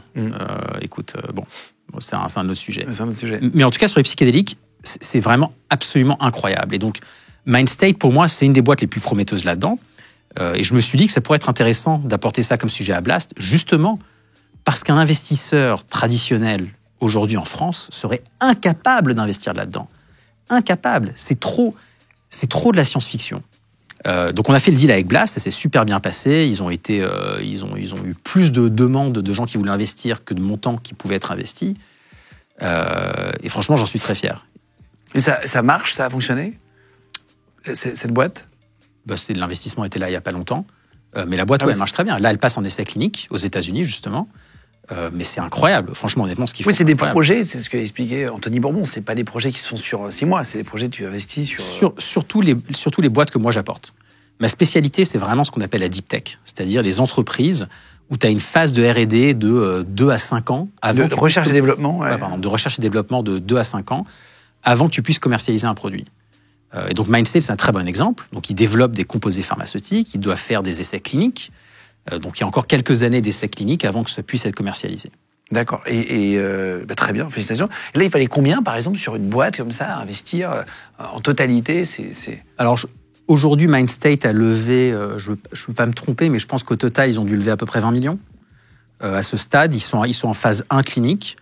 D'ici à ce que le produit soit commercialisé, ils auront sûrement encore levé 100 ou 200 millions. Ah oui, ça va beaucoup grossir, c'est tout début, là. Ah, écoute, essaye de penser à combien Elon Musk a investi pour lancer des fusées dans l'espace. C'est en plusieurs milliards. En fait, il y a des sujets qui coûtent cher. Tu peux pas faire petit. Non, tu peux pas faire petit. Tu peux pas avoir moins de gens dans l'essai clinique. Tu peux pas avoir moins tu peux pas dérisquer plus que ça, quoi. Donc tu vas cette thérapie psychédélique, on y reviendra après, mais c'est intéressant. Donc ça s'appelle MindState, ça c'est un des premiers projets. Tu vas en ramener d'autres en même temps, ou tu fais projet par projet? Comment ça se passe? Projet par projet. Donc déjà, je ramène chez Blast que les projets que personnellement je considère comme étant le top de ce que je fais. Okay. D'accord. Donc je ne ramène pas les projets où je vois que ça marchote à peu près. Un peu branlant, ouais. Je suis un peu l'éclaireur, tu vois, pour Blast dans ces sujets-là. C'est-à-dire que j'investis moi une première fois très tôt. Je vois les boîtes dans lesquelles j'investis qui cartonnent. Et si je vois qu'il y a vraiment potentiellement, parce que tu peux jamais être sûr, mais potentiellement un truc incroyable à faire avec cette boîte-là, je les apporte à Blast. Tu es intéressé par la longévité, c'est un vrai sujet qui t'intéresse. On en a parlé un petit peu rapidement au début, j'aimerais qu'on y revienne. C'est comme ça que tu vas réussir, chercher, tu vas rencontrer quelqu'un qui parle de cryogénisation. Comment ça se passe? Alors, donc, mon doctorat, en fait, était en bioinformatique. C'est-à-dire que j'appliquais de l'intelligence artificielle à des problèmes de biologie. Donc, j'ai toujours été un peu un pied entre les deux. Sauf que la biologie, pour moi, c'était un sujet qui était plus un sujet qui me passionnait qu'un sujet, je dirais, professionnel dont j'ai fait ma carrière. Je suis plutôt allé côté IA, intelligence artificielle, et côté confidentialité. Mais la biologie, c'est quelque chose que j'ai toujours suivi. J'ai toujours été moi-même un expérimentateur de ce qu'on appelle un biohacker, donc un pirate biologique personnel, où j'expérimente tout un tas de trucs. Donc, par exemple, prendre 35 kilos pour les reperdre, c'est une expérimentation biologique, hein, tu peux le voir comme ça. Je pars du principe que la longévité, aujourd'hui, est à portée de main. C'est-à-dire que la mort d'une maladie n'est plus inéluctable. Tu peux toujours mourir d'un accident. Tu te fais renverser par un bus, tu te fais renverser par un bus. Mais de mourir d'un cancer, de mourir d'une crise cardiaque, de mourir d'une maladie neurodégénérative, il n'y a pas de raison que ce soit le cas dans les décennies qui viennent. Donc pour moi, à mon âge, donc 39, la seule question que je dois me poser, c'est comment est-ce que je peux vivre suffisamment longtemps pour arriver à cette étape-là ? Comment est-ce que tu peux faire pour vivre assez longtemps pour arriver au moment où la médecine a tellement progressé qu'on peut résoudre tous les problèmes qui auraient fait que tu serais mort à ce moment-là. Tu vois ? Et on n'est pas loin, on n'est vraiment pas loin. Et surtout avec les techniques d'intelligence artificielle qui ont décuplé les capacités de recherche aujourd'hui, je pense que dans les 20 prochaines années, on va vivre une révolution médicale qu'on ne peut même pas commencer à imaginer aujourd'hui. Je pense que les premiers humains qui vivront pour toujours sont déjà nés. Tu penses ça ? Je pense même que toi et moi, parce qu'on a le même âge, je pense même que toi et moi, on en fera partie. On sera vieux, non ? Ah oui, alors ça, c'est ça qui est intéressant. Est-ce qu'on pourra rajeunir ? En fait, la vieillesse est une maladie. Tu ne meurs pas d'une maladie, tu meurs d'une maladie parce que tu es vieux. Tu vois, par exemple, très peu de gens jeunes meurent d'un cancer ou d'une crise cardiaque. Donc si jamais tu restais jeune éternellement ou que tu pouvais rajeunir quand tu étais vieux, tu n'aurais plus de crise cardiaque ou de cancer. C'est des problèmes qui n'existent quasiment pas chez les jeuns. Ça existe malheureusement, mais en beaucoup moins de proportions que chez les personnes âgées.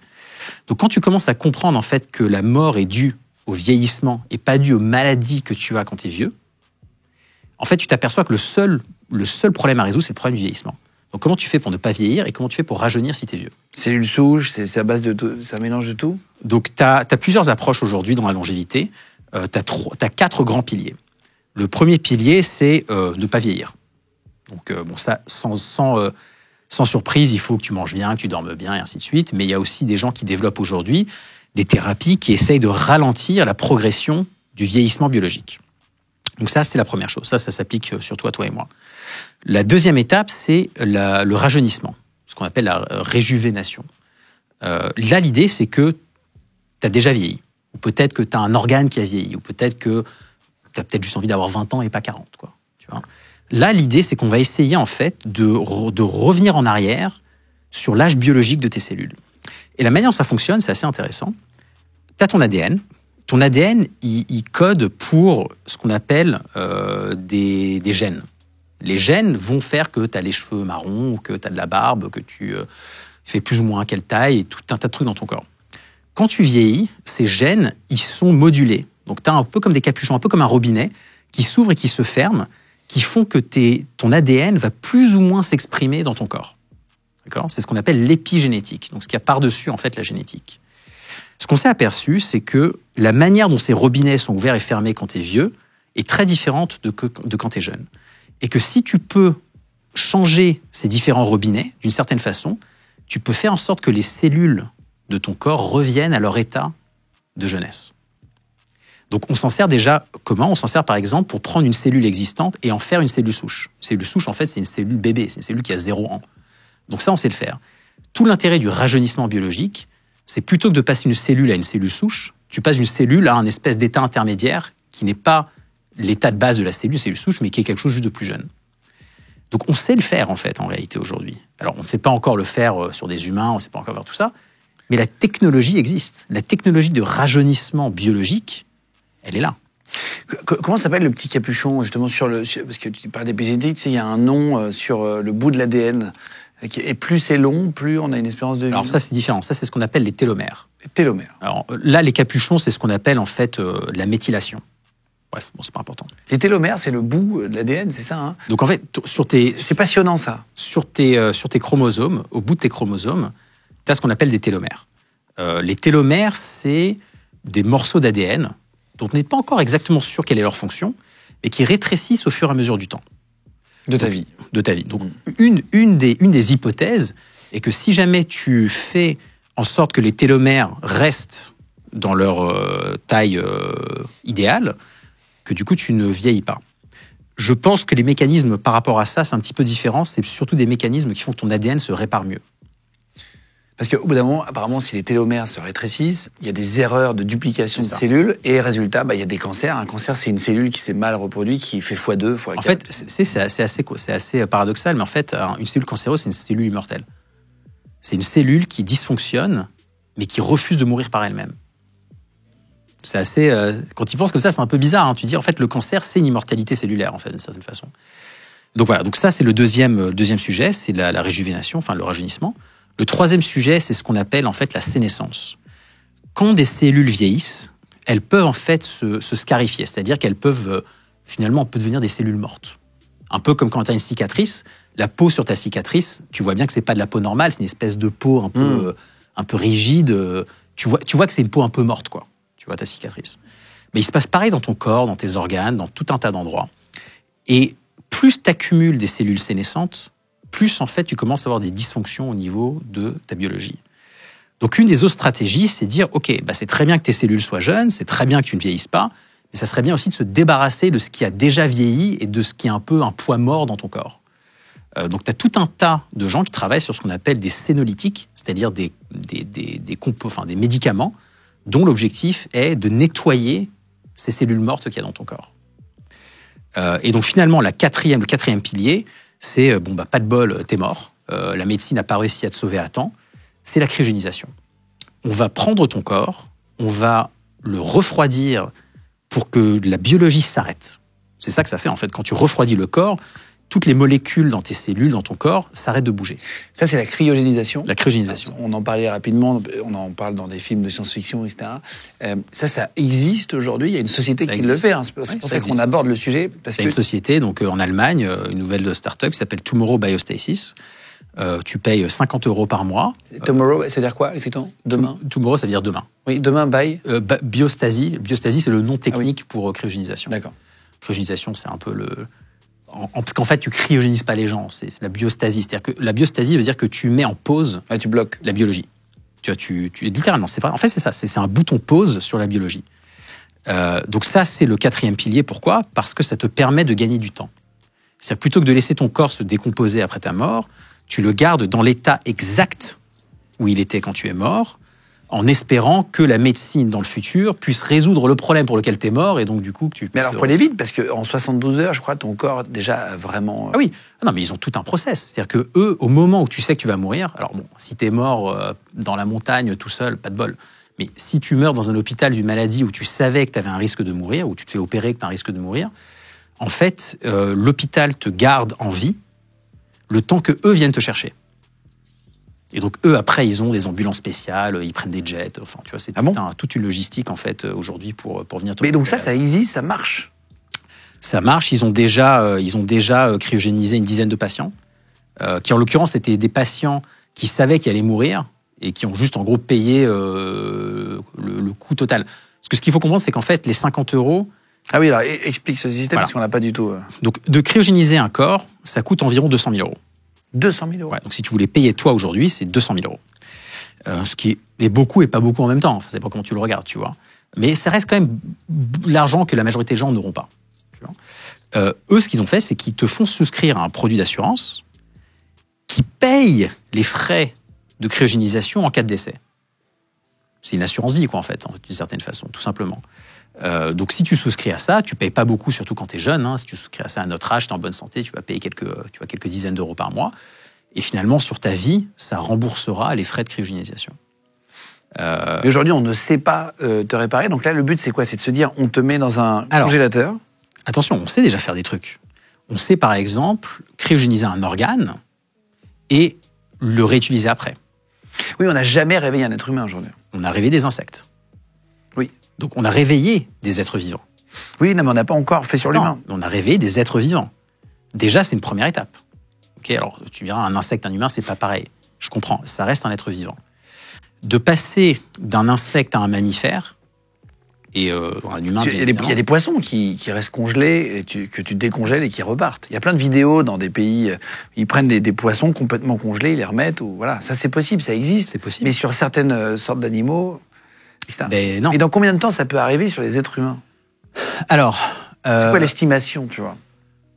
L'estimation pour que tu arrives à cryogéniser et réchauffer quelqu'un ou que tu arrives à ressusciter quelqu'un? Non, que tu arrives vraiment, là tu parles de payer et ils t'emmènent dans un congélateur et ça a le temps de... Donc ça, aujourd'hui, tu peux le faire. Voilà, ça, ils te mettent en pause. Ils peuvent te mettre en pause. Aujourd'hui, le premier problème qu'ils ont résolu, c'est qu'ils arrivent à cryogéniser ton corps sans endommager les cellules. Donc en fait, je crois qu'ils ont 99% de conservation du cerveau, qui finalement est un peu la seule chose que tu veux conserver, parce que le corps, ça se remplace. Tu vois, si tu as besoin d'un cœur, tu prends un cœur et tu le remplaces, quoi. Le cerveau, par contre, c'est toi. C'est ton identité, c'est qui tu es. Si tu reviens dans 500 ans, a priori, c'est sympa que tu reviennes toi. Tu vois ce que je veux dire? Sinon, juste tu fais des gamins et ça reste. Bien sûr. Donc, garder le cerveau intact, c'est la chose la plus importante. Ça, ils arrivent à le faire. Ils sont en train de travailler sur comment faire en sorte que tu puisses décryogéniser un corps sans l'endommager. Donc ça, je pense que ça sera résolu dans les 3-4 ans qui viennent. Il n'y a pas de raison que ça ne marche pas. C'est juste une question d'essayer de trouver la bonne technique. Et le troisième problème qui est, t'es quand même mort de quelque chose, donc il faut te faire renaître de ce que t'es mort. Ça, c'est un problème de médecine, c'est pas un problème de cryogénisation. Tu vois, eux, la cryogénisation, c'est uniquement te réveiller. C'est te remettre dans l'état dans lequel tu étais mort pour que la médecine puisse te faire ressusciter. Donc c'est comme si, en gros, tu disais, la médecine aujourd'hui ne sait pas comment me réanimer, j'attends le jour où elle est capable de le faire. Le jour où elle est capable de le faire, on me remet dans l'état où j'étais tel que j'étais quand j'étais mort, et la médecine prend le relais, me réanime.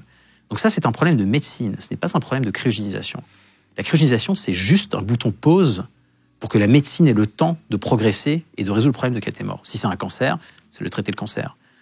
Si c'est, je sais pas moi, un organe qui a dysfonctionné, c'est de résoudre le problème. Enfin, tu vois. Ça serait intéressant d'aller faire un reportage sur cette boîte. Ah, carrément. De filmer, de montrer, d'expliquer. Ouais, c'est assez... Honnêtement, c'est dingue. Et le fondateur est incroyable parce qu'en fait, le fondateur, c'est un entrepreneur, médecin, qui en fait, un jour, s'est dit, qu'est-ce que j'aime le plus faire sur Terre? Et il s'est dit, mais en fait, ce que j'aime, c'est vivre. Et il s'est dit, je veux juste vivre, en fait. Et donc, il a regardé la longévité, il s'est dit, on n'y est pas encore. Ouais. Ça serait un peu dommage que je rate le coche à quelques années, donc il travaille sur la cryogénisation. Mais il le fait dans un but d'un plan B. Le plan A, ça reste de vivre très longtemps en bonne santé. Le plan B, c'est t'es mort, pas de bol. Tant qu'à faire, autant de cryogéniser, et puis on verra plus tard. Et puis même si ça prend 1000 ans, de toute façon, t'es mort, tu vois pas le temps passer. Par contre, ça serait un peu glauque. Tu te réveilles, t'as plus personne de ta famille et tout. C'est bizarre. Le monde a changé et c'est à la fois... Alors moi, je vais pas te mentir que j'essaye de convaincre ma femme et mes parents et tout le monde autour de moi de le faire aussi. Ah oui? Ça commence, hein. Quand j'ai investi dans cette boîte et que je me suis inscrit il y a quelques années, les gens me regardaient comme un fou.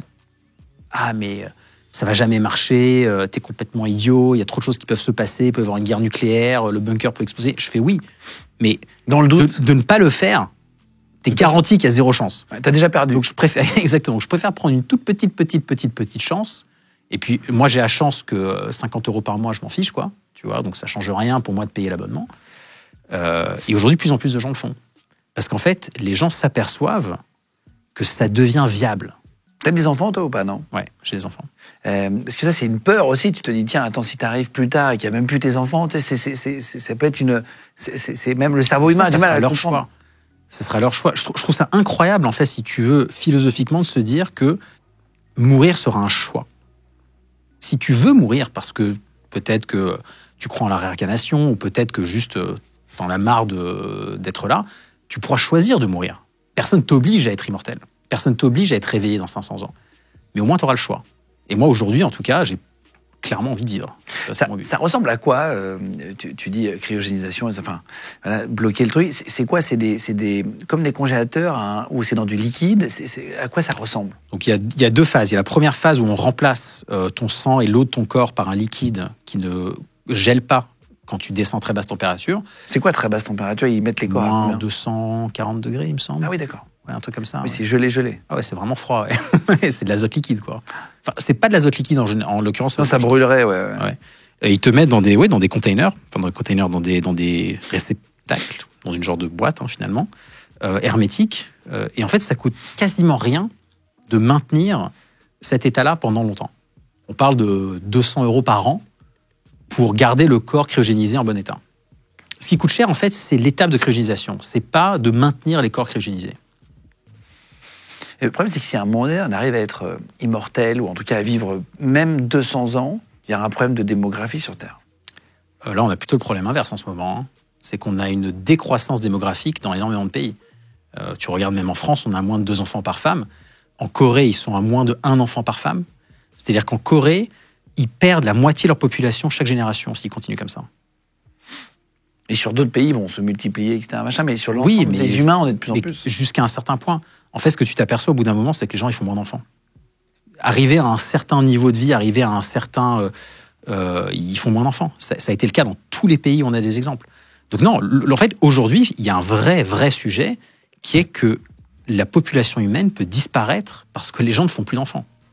Ça paraît dingue, hein, mais c'est vraiment ce qui risque de se passer si on continue. En fait, on est tellement de plus en plus nombreux qu'on a du mal à le voir, le truc. Mais comme en France, quand je suis né, on était 45, 50 millions, on est 70 millions là. Ouais, bon. Tu vois ? Est-ce que vraiment, foncièrement, ça fait une différence ? Ouais. Non, mais tu te dis, tiens, on va pas disparaître demain, quoi. Tu sais, la place, on en a sur Terre, on en a dans l'espace. Je veux dire, si on n'a plus ici, on peut aller sur Mars. Enfin, c'est pas ça qui manque, en fait. De l'espace pour avoir plus d'humains, c'est pas ça qui manque dans l'absolu. Ce qui manque aujourd'hui, en réalité, ça va être des humains dans le futur. Ça, je pense, c'est un vrai sujet. Après, il faudra changer de galaxie. On a reçu un astrophysicien ici qui nous expliquait que dans 4 milliards d'années, le Soleil allait englober la Terre, allait exploser. Ouais, ça nous laisse un peu de temps quand même. Ouais, mais je suis d'accord, mais t'as raison, il faudra peut-être changer de galaxie. Le temps, c'est juste, ça ne veut rien dire. C'est ce qu'il nous expliquait un astrophysicien, c'est que le temps sur Terre n'est pas le même que sur la Lune, n'est pas le même sur Mars. Ouais. Et tout ça pour dire, à un moment donné, il va falloir changer aussi si l'humain veut perdurer. C'est fou, hein, comme discussion. C'est intéressant, hein. C'est une discussion que j'aime bien avoir le samedi soir. Ouais, je suis d'accord. En regardant le ciel l'été avec des copains, tu vois. Ah bah après, on peut rentrer dans toutes les questions de est-ce qu'on vit dans une simulation. Enfin, tu vois, ça peut aller très loin. Hein. L'astrophysicien qu'on a reçu nous a dit, si vous n'avez pas vu l'émission, je vous mettrai le lien aussi sous la vidéo. C'est très intéressant. Il m'a mis un grain de sel sur le doigt. Il tient tant le doigt. Et il dit, voilà, moi, au CNRS, avec mon télescope qui fait 9 mètres de long, si je regarde dans l'équivalent de ton grain de sel au bout de ton doigt, donc c'est vraiment tout petit, toi, tu vas voir du noir en regardant le ciel. Moi, je vais voir 200 milliards d'étoiles. Juste sur le grain de sel. 200 milliards de soleils, en gros. Ouais. T'imagines ce que ça fait ? C'est énorme. Il dit, comment tu veux penser qu'on est tout seul, qu'on soit tout seul enfin, c'est pas possible. Ouais, je suis d'accord. Ouais, ça me paraît... Tu vois, Enfin, la probabilité qu'on soit les seuls dans l'univers est quand même très faible. Ah, mais lui, il n'y croit même pas. Il y a trop de choses. Dès que tu zoomes, même dans le noir, tu revois des étoiles et des galaxies entières et tout. C'est passionnant. Il y a un entrepreneur américain qui s'appelle Brian Johnson qui voulait rajeunir. D'ailleurs, il est sur les réseaux sociaux avec son fils, on le voit régulièrement, qui dépense, alors il dit 2 millions de dollars par an. C'est le chiffre que lui donne pour rajeunir. Alors, c'est vrai qu'on le voit avec un visage très blanc, très lisse, un peu parfait à l'image. Ouais. Qu'est-ce que tu en penses ? Est-ce que ça marche vraiment ? Est-ce que c'est marketing ? Qu'est-ce que tu en penses ? Ah, si, concrètement, ça marche. Après, ça marche, mais tu peux avoir un effet où tu as 80% des bénéfices de Brian Johnson avec 20% des efforts. Tu as une étude qui a montré que si à partir de 40 ans, donc en gros, ce que tu fais avant 40 ans, on s'en fiche, ça compte pas trop. Mais à partir de 40 ans, si tu dors bien, que tu manges bien, que tu fais du sport, que tu arrêtes de boire de l'alcool, que tu arrêtes de fumer, concrètement, tu as une chance sur 2 de vivre jusqu'à 100 ans. C'est beaucoup. Et c'est beaucoup. Toi, tu bois pas ? Je bois du vin un peu de temps en temps. Ce qui compte, en fait, c'est ce que tu commences à faire à partir de 35-40 ans. Pourquoi ? Parce qu'en fait, à partir de 35-40 ans, tu as un changement qui s'opère au niveau de ton système immunitaire où il ne produit plus autant de cellules immunitaires nouvelles. Donc, en gros, tu commences à vivre un peu sur tes acquis d'immunité. Jusqu'à 70 ans, ou à 70 ans, tu n'en produis plus du tout. Et là, tu n'as que tes immunités existantes et les quelques cellules immunitaires qui peuvent encore se différencier. Donc, c'est pour ça que tu as vraiment deux gros moments, 35-40 ans et 70 ans. Tu le sens, tu sens qu'à 35-40 ans, tu as un peu un passage où tu récupères pas autant qu'avant. C'est notamment à cause de ça. Donc, tout ce que tu fais avant 35 ans, enfin, pas tout, on se comprend dans une certaine mesure, ton corps va être capable de le réparer. À partir de 40 ans, il faut vraiment voir ça comme une voiture de collection. Il faut être aux petits soins. Tu parlais de la société qui fait de la cryogénisation. Comment tu la découvres ? C'était pour tes recherches personnelles ? Comment tu y arrives ? Donc, mon plan A, c'est de vivre le plus longtemps possible, en meilleure santé, tel que je suis maintenant. Okay ? Ce plan A, il va y avoir tout un tas de choses que je vais essayer, qui peuvent plus ou moins marcher. peut y avoir un problème de timing, je ne sais pas. Donc le plan B, pour moi, ça a toujours été, si je rate le bon moment où la médecine a suffisamment progressé pour qu'on n'ait plus besoin de vieillir, qu'est-ce que je peux faire ? La solution, c'est de se cryogéniser en attendant que la médecine fasse son travail. Donc je cherchais une entreprise de cryogénisation, et celle que je voyais aux États-Unis, elle me plaisait pas. C'était un peu comme des sectes. Ils avaient des églises avec des phénix. T'avais pas trop envie de rentrer dedans, et en plus ça coûtait $1 million. Donc sympa, quoi, tu vois.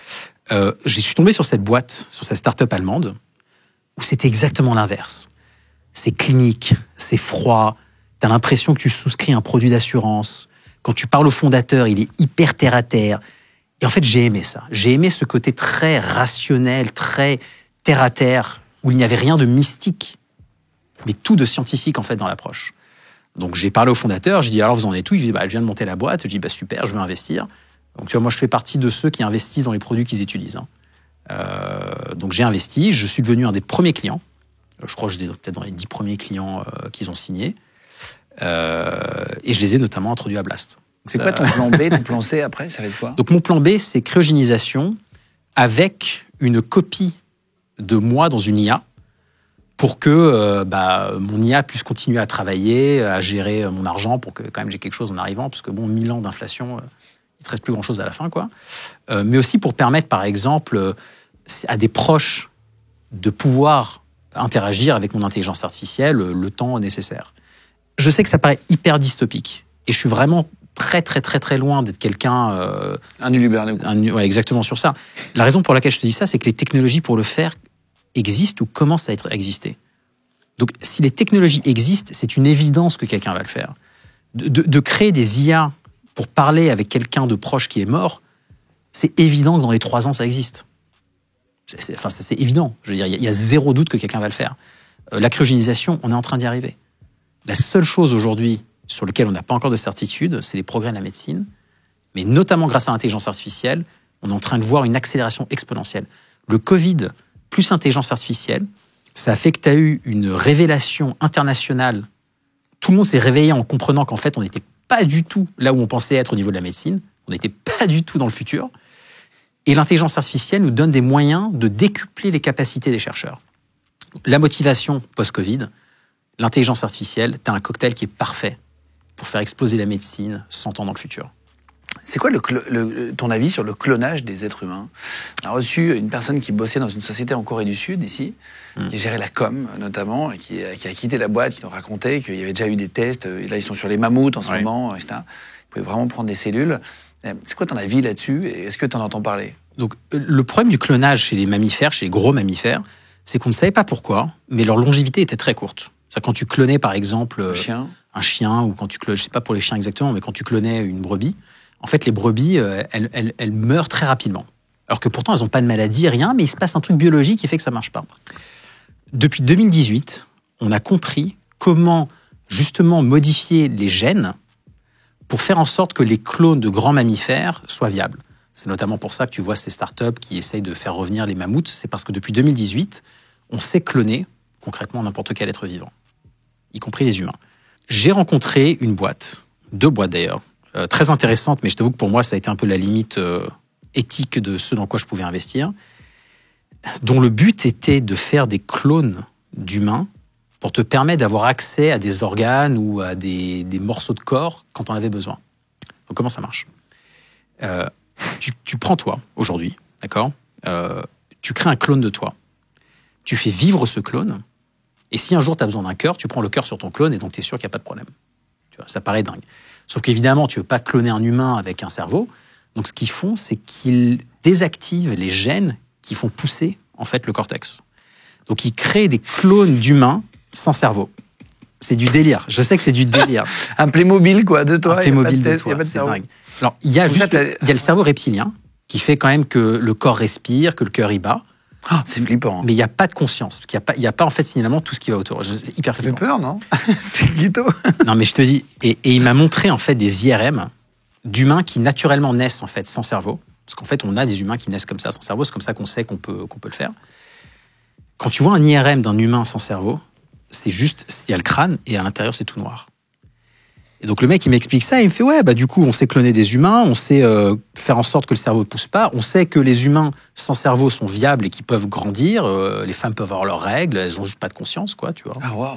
Oui. Il n'y a pas de cerveau du tout. Il y a juste il y a le petit bulbe au centre du cerveau reptilien, mais il n'y a pas, en fait, tout ce qu'il y a autour qui fait que tu es conscient, qui fait que tu peux réfléchir aujourd'hui.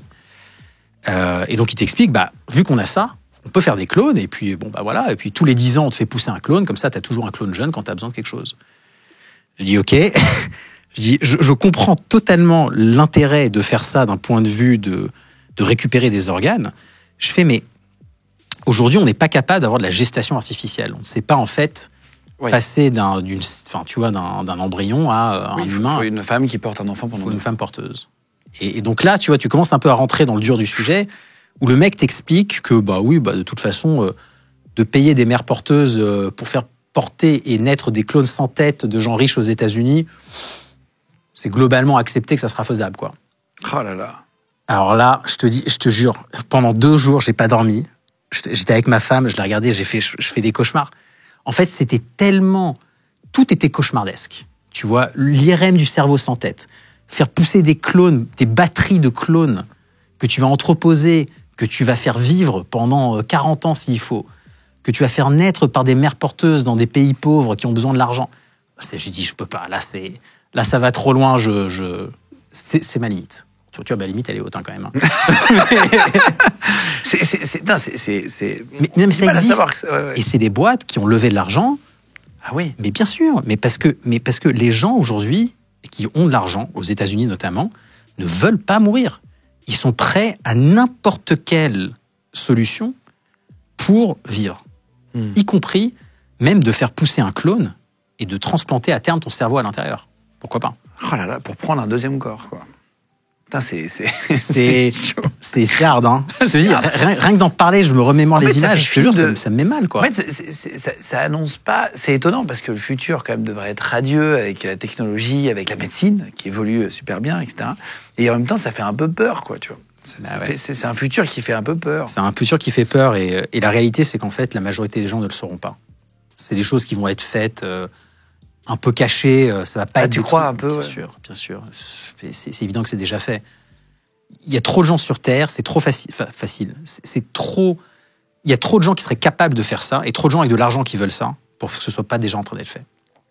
Ça fait penser, c'est dans quel film? C'est dans 2012, non, à l'époque, où il y a des bunkers ou un vaisseau qui part avec des milliardaires qui ont payé, etc. Ouais. Machin. Alors, il y a une autre vision du futur, qui est une vision où il n'y a plus de biologie du tout. C'est-à-dire où, en fait, le corps ne change plus rien, parce que tu as mis ton cerveau dans une IA, et globalement, c'est l'IA qui vit pour toi. Donc ça, c'est une autre alternative, où tu n'as plus trop ce question d'enveloppe physique, où en fait, tu t'es dématérialisé dans une intelligence artificielle. Je sais que ça peut paraître aussi un petit peu perché, mais ça dépend de la théorie que tu as du cerveau. C'est-à-dire que si tu pars du principe que la conscience émerge de la connectivité des neurones dans ton cerveau, il n'y a a priori pas de raison que tu ne puisses pas répliquer cette connectivité dans une intelligence artificielle. Donc vivre numériquement. Vivre numériquement. C'est moins sympa, non? Je sais pas. Moi, en tout cas, clairement, je préfère ne pas tenter l'expérience. Donc ça, c'est mon plan C, tu vois, c'est ce que je disais. Plan A, c'est longévité. Plan B, cryogénisation. Plan C, tant pis, intelligence artificielle, quoi. Est-ce qu'il y en a Est-ce que c'est déjà arrivé? Est-ce que c'est officiel qu'il y en a qui se suicident du coup, mais qui se font cryogéniser alors qu'ils sont en bonne santé, vivants, et qui se disent allez, ciao les coups. En l'occurrence, la société où j'ai investi, Tomorrow, ne le fait pas. Ils refusent de le faire. C'est plus une question éthique. Ils ne veulent pas que les gens se suicident pour ça. Mais il y a des pays où tu peux te suicider médicalement. Ça existe. Il y a des pays où tu peux choisir le jour de ta mort. Oui, bien sûr. Donc, mais théorie, pas pour être cryogénisé. Ah oui. Non. Là, au bout d'un moment, tu vois, c'est quand même aussi le rôle d'un fondateur de boîte de tracer la ligne. La ligne qu'il ne veut pas dépasser. Et je pense que pour eux, ça, c'est la ligne à pas dépasser. Ils n'acceptent que de cryogéniser des corps qui sont morts, entre guillemets, naturellement. Pour terminer, on va parler de ta boîte aussi, pour comprendre, juste, tu sais que tu étais papa, tu arrives à gérer ton planning entre tes sociétés, tout le boulot, etc., oui. Et voir tes enfants. Donc j'ai un enfant, j'en ai un deuxième bientôt. Donc le principe sur lequel... le principe que je suis en tant que fondateur, C'est une citation d'un designer connu qui s'appelle Charles Eames, qui a fait le fauteuil de psy, qui est le fauteuil nord, tu vois un peu. Oui, je vous mets le fauteuil, voilà. le Eames. En fait, le Eames, Charles Eames, il disait en anglais « never delegate understanding ». En français, ça veut dire « il ne faut jamais déléguer la compréhension ». Et ça, ce que ça veut dire, c'est que tu peux tout déléguer d'opérationnel tant que tu comprends ce que chacun fait. C'est qu'il faut que tu aies la compréhension à 360 de tout ce qui se passe, que tu comprennes le métier de chaque personne dans ta boîte, mais ça ne veut pas dire que tu dois toi-même faire tous les métiers. Et quand tu comprends ça, tu comprends que ton rôle de CEO, enfin de PDG d'une entreprise, c'est le rôle de celui qui va mettre en place la stratégie et recruter des personnes qui sont les meilleures personnes dans chacun de ces rôles opérationnels. Tant que tu comprends ce que tu fais. Donc moi, ce que je fais, c'est que je suis le premier à faire le job dans ma boîte. Donc tous les jobs dans ma boîte, je les ai fait moi-même une fois. Une fois que j'ai compris le job, je sais comment recruter quelqu'un de compétent là-dedans, qui sera meilleur que moi dans ce job, et de déléguer. Et donc je me retrouve finalement à avoir beaucoup de temps. Parce que j'ai beaucoup moins de choses opérationnelles à faire. Et quand tu as du temps, ce temps-là, tu peux le passer à faire du sport, à travailler sur un nouveau produit qui n'est pas encore un core business, enfin, qui n'est pas encore un business pour ta boîte. Tu peux le passer avec tes enfants. En fait, tu as la flexibilité de ton agenda. Et ça, c'est très important, la flexibilité de l'agenda. Je pense que c'est ça la clé, en fait, d'avoir une bonne balance. Tu arrives vraiment à avoir du temps avec une boîte qui est valorisée 600 millions d'euros ? C'est assez contradictoire, mais plus la boîte cartonne, plus j'ai du temps. Oui. Parce qu'en fait, plus j'ai de gens, opérationnellement, qui font les choses. Je suis celui aujourd'hui qui peut faire en sorte que la boîte se plante ou pas. Tu vois, c'est que les décisions que je prends font que ça va marcher ou ça va pas marcher. Mais sur la mise en exécution de ces décisions, j'ai des gens aujourd'hui dans ma boîte qui sont 1000 fois plus intelligents que moi dans absolument tous les domaines qu'on touche. Le 11 décembre 2024, il y a le président Macron qui a annoncé accélérer les investissements. Je ne sais pas si tu as suivi sur l'innovation, notamment pour concurrencer les Chinois, les Américains, etc. Est-ce que tu penses que c'est possible ? Oui. Je pense qu'il n'y a pas de raison que ce ne soit pas possible. D'ailleurs, dans l'intelligence artificielle ou dans les crypto-monnaies, une grosse partie des entrepreneurs qui réussissent sont les entrepreneurs français. Le problème, c'est qu'ils ne restent pas en France. Donc je ne pense pas que la question, c'est de savoir si les Français sont capables de faire des choses incroyables. On le sait. Oui. Oui. La question, c'est comment est-ce qu'on peut faire en sorte que ces Français fassent des choses incroyables en France et qu'ils restent en France. Disons que l'approche de régulation par anticipation n'est pas très propice à ça. Tu vois, on est quand même le seul endroit sur Terre où en Europe, on a sorti une réglementation sur l'intelligence artificielle avant que l'intelligence artificielle soit utilisée. Ça paraît aberrant. Oui, on met des règles sur les règles. Non, mais on ne sait même pas ce qu'on est censé réguler. Tu vois ? Donc, je pense qu'il y a un vrai sujet sur ça. Je pense qu'il faut quand même un petit peu libéraliser la technologie pour que les gens puissent en fait respirer et tenter des trucs. Il faut que les gens puissent tenter des trucs. Est-ce que tu penses que les investisseurs seront, les investisseurs, les chefs d'entreprise, des patrons peuvent être à la tête de la France aujourd'hui politiquement par rapport au désordre politique qu'il y a aujourd'hui? Est-ce que tu penses que ce serait une bonne chose? Qu'est-ce que toi tu vois? C'est intéressant d'avoir les avis d'entrepreneurs qui ont des visions du monde, etc. C'est quoi ta vision, toi? Ce qui serait bien pour la France? Moi, je pense que j'ai un penchant qui est très libertarien. Pas anarchiste non plus, mais j'aime bien l'expression de Milei, minarchiste.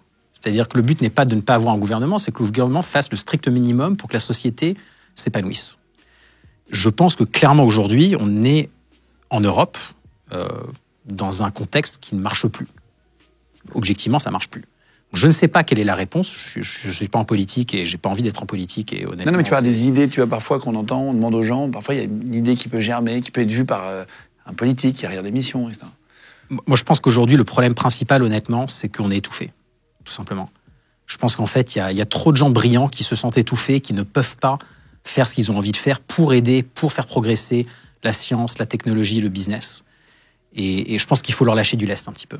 Il faut laisser les gens entreprendre, il faut laisser les gens travailler, il faut laisser les gens s'exprimer, il faut laisser les gens finalement tenter. Et je pense que c'est comme ça véritablement qu'on arrivera à progresser. Ta boîte, Zama, donc dans la blockchain, tu disais, c'est développé. Vous êtes combien aujourd'hui? On est 80. On est 80 chez Zama, on a levé à peu près 100 millions d'euros. Donc on est une très grosse boîte, leader dans notre domaine. Et ce qu'on fait, c'est vraiment très spécifique. Les crypto-monnaies comme le Bitcoin, ça a la particularité que tout le monde peut voir tout ce que les gens ont comme Bitcoin. Donc, quand par exemple, si je t'envoie un Bitcoin, tout le monde sait que je t'ai envoyé un Bitcoin, tout le monde sait combien j'en ai, tout le monde sait combien t'en as. Pourquoi ? Parce que pour que les gens puissent vérifier que toi et moi, on a bien le nombre de Bitcoin qu'on a dit, il faut bien que l'information soit publique. Ça, c'est un énorme problème, parce que ça empêche aux crypto-monnaies d'être utilisées dans le quotidien. T'as pas envie que les gens sachent ton salaire, t'as pas envie que les gens sachent combien t'as payé, ta voiture, un truc comme ça. Donc, pour résoudre ce problème de confidentialité dans la blockchain, ma société Zama a développé une technologie qui s'appelle le chiffrement homomorphe, le FHE, qui permet de garder les données cryptées, quand bien même elles sont utilisées dans une blockchain. Donc, ça te résout le problème de la confidentialité tout en gardant le concept de décentralisation et d'ouverture de la blockchain. Ça paraît un peu paradoxal, mais c'est un petit peu comme si je te disais que je changeais le langage qu'on parlait. Les gens ne comprennent pas, mais ça n'empêche pas que toi et moi, on arrive encore à se comprendre. C'est juste qu'on parle une langue différente. Quand tu as une boîte qui est valorisée comme ça, 500, 600 millions d'euros, est-ce que tu as pu te faire un plaisir, un truc dont tu rêvais quand tu étais plus jeune, un objet ou un voyage ou un truc, et que tu as pu t'acheter et ça a pu te rendre un peu heureux, tu vois, c'est intéressant pour ceux qui ont envie de se lancer dans le business d'avoir aussi des modèles, des exemples. Tu sais, j'ai beaucoup réfléchi à ce que je voulais vraiment et pourquoi est-ce que je voulais vraiment gagner énormément d'argent avec ce que je faisais. Et la réponse, c'est que fondamentalement, ce qui me passionne, c'est la recherche. Ce que j'ai envie de faire, c'est de la recherche. Sauf que la recherche, ça coûte beaucoup d'argent. Beaucoup d'argent. Surtout quand tu veux faire de la recherche sur des sujets qui sont pas très orthodoxes, pas très acceptés. Tu vois, où les gens ne te financeraient jamais avec des bourses, par exemple. Ou te donneraient jamais d'argent parce qu'il n'y a pas de business. Donc mon but, en fait, à terme, c'est de réinvestir tout l'argent que je gagne pour monter un institut de recherche dont l'objectif sera de travailler sur des sujets que personne ne regarde parce qu'ils sont trop risqués. C'est ça mon vrai but à terme. Donc, plus ma société marche, plus mes investissements marchent, plus je vais pouvoir investir dans cet institut de recherche à terme. Toutes les choses matérielles, en fait, je les ai déjà eues. Je les ai eues quand j'ai grandi, alors je les ai perdues, certes, et j'ai dû les reconstruire, mais ce n'est plus un objectif motivation, en soi. Ouais. Voilà, la motivation, c'est pas une montre ou une voiture. C'est pas un appartement, tu vois. La motivation, pour moi, c'est la science. Et ça nécessite des montants qui sont beaucoup plus gros que n'importe quel objet que tu pourrais vouloir acheter. Dernière question sur Blast. Est-ce que tu as un nouveau projet que tu vas amener, une nouvelle boîte ? Quel est l'avenir pour toi ? J'ai pas mal de projets que je vais apporter à Blast. Je ne sais pas lesquels ils vont choisir. Ça, c'est important. C'est que je peux leur apporter les projets, ça ne veut pas dire qu'ils vont... Sans dire lesquels, précisément. C'était juste savoir, t'en as déjà d'avance. J'ai plusieurs projets d'avance. Sur des sujets, tu sais... Toujours dans le sujet un peu longévité, médecine. Je pense que c'est des sujets où j'ai créé une véritable expertise aujourd'hui en tant qu'investisseur. Dans l'intelligence artificielle, médecine, blockchain, mais surtout médecine. Et je trouve que Blast, en fait, ils ont vraiment cette volonté d'investir sur des entreprises qui vont changer le quotidien des gens. Tu vois, et de créer des outils diagnostiques, de créer des nouvelles thérapies pour la santé mentale, d'investir dans la cryogénisation. Ce sont des choses, en fait, que d'autres investisseurs ne sont pas capables de faire aujourd'hui. Merci beaucoup. Merci d'être venu jusqu'à nous. Avec plaisir. C'était cool d'entendre parler, de nous expliquer tout ça. Voilà, je vous mets les liens si vous voulez aller voir toutes les infos sur Blast, sur Blast Club, en cliquable dans la description de la vidéo sur YouTube. Merci de vous abonner de plus en plus nombreux. Vous êtes entre 100 et 150 000 à nous retrouver chaque mois. Donc merci beaucoup d'être de plus en plus nombreux à être là. Vous pouvez liker la vidéo, vous pouvez commenter aussi. Ça nous aide beaucoup sur l'algorithme avec la petite cloche aussi pour être au courant des prochaines sorties. Tous les mercredis, vendredis, dimanches, on met 3 vidéos d'interviews ou alors de documentaires, de reportages. Et on est aussi en podcast audio sur Spotify, sur Deezer et sur Apple Podcasts, par exemple. Vous êtes si nombreux qu'on est premier podcast de France. Donc, merci beaucoup d'être là. Vous pouvez mettre 5 étoiles. Ça nous aide aussi sur le référencement. Merci à toute l'équipe d'avoir préparé l'émission. Et puis, on se retrouve pour une prochaine vidéo bientôt. Ciao tout le monde.